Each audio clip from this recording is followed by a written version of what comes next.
The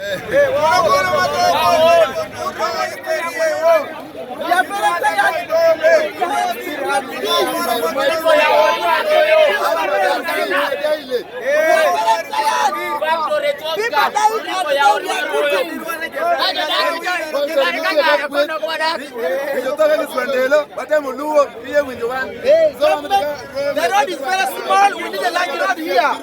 The road is very small. In the week we are losing now 10 people so far. We need a road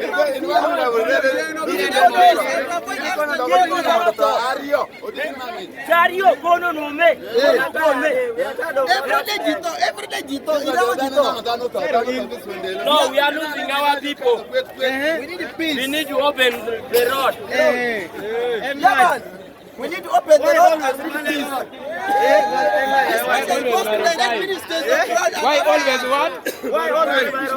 Why always Mero 5? We are telling this to Ministry of Road and Affairs to open this road to large to avoid accidents here more. We need harms, we need peace in Mero 5, Mbale Road, Tororo. Government, whenever you are in Kampala, come and make sure you work on our issues. Yes.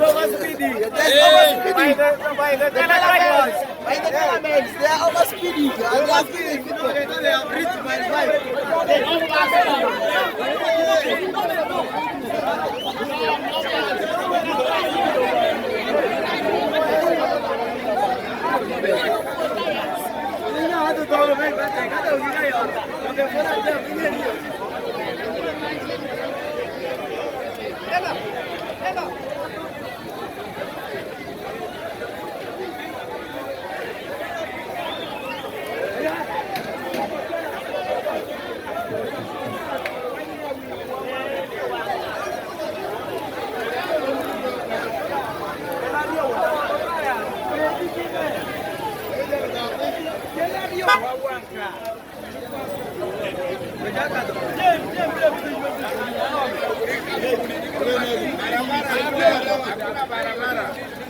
Be patient. No way here. No way.